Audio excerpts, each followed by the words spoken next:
senang bertemu kembali dengan kalian. Hari ini renungan Kak Masta berjudul Gampang Berikan Mereka Sukses. Adik-adik, suatu hari iblis mencari seseorang yang murah hati untuk dijadikan kikir. Seorang yang berserah untuk dijadikan serakah dan gampang marah. Dia melihat ada seorang petani yang bekerja di ladangnya. Lalu dia berkata, aku akan menjadikan petani ini semakin miskin. Pasti dia akan menjadi serakah dan kikir. Langkah pertama, dia mencuri bekal makanan petani tersebut. Saat jam makan tiba, petani heran. Loh, bekal makananku mana? Kok hilang? Pasti ada yang mencurinya. Aduh, aku akan lapar di sepanjang hari ini.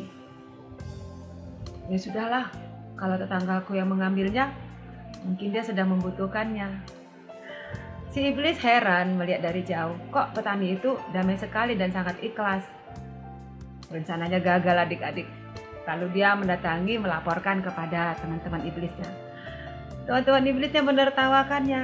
Ya iyalah kamu gagal. Untuk menjadikan orang kikir, jangan jadikan dia makin miskin.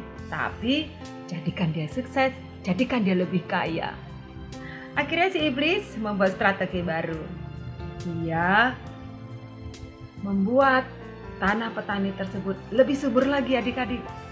Sehingga petani tersebut mendapatkan panen gandum yang luar biasa banyak berlimpah-limpah sampai dia kaya raya.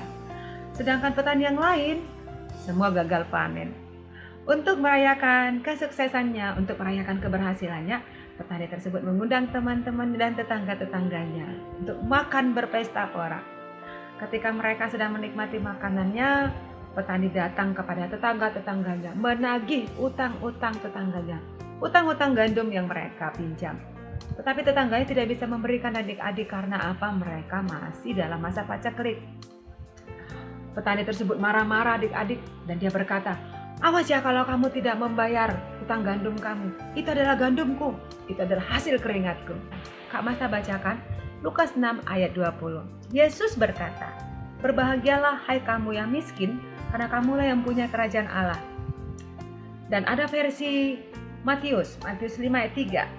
Berbahagialah orang yang miskin di hadapan Allah. Adik-adik, kapan petani itu berbahagia? Sebelum petani itu menjadi seorang yang kaya. Semula pikiran petani tersebut terbebas dari belenggu harta benda. Hatinya damai. Dia tidak dikejar oleh keserakahan dan hubungannya dengan tetangganya sangat baik. Tetapi ketika dia semakin kaya, hatinya terikat oleh harta bendanya. Dia menjadi serakah. Hubungannya dengan tetangganya menjadi tidak baik. Hatinya tidak damai lagi adik-adik. Dari luar memang tampaknya kehidupan petani itu lebih beruntung dari kehidupan orang lain. Tetapi di dalamnya, dia akan gampang marah ketika istrinya melakukan kesalahan. Adik-adik, entah apa riwayat petani itu selanjutnya.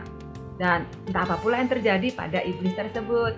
Bisa jadi iblis tersebut dipanggil dalam seminar-seminar yang topiknya bagaimana untuk mengubah seseorang yang murah hati menjadi tidak jujur dan seorang yang jujur menjadi korup. Adik-adik, di tiap seminar selalu ada peserta akan bertanya, apa sih teknisnya, bagaimana sih kiatnya? Lalu dengan senyum kemenangan iblis itu akan mengatakan, oh saudaraku yang terkasih, itu gampang. Suruh mereka merindukan sukses. Suruh mereka berdoa, meminta sukses. Lalu berikan sukses. Demikian renungan Kak Masta, kita berdoa. Tuhan Yesus, ajarlah kami untuk tidak gampang terpengaruh dan kami bisa mempertahankan diri kami dari godaan iblis. Amin. Yesus memberkati. Shalom.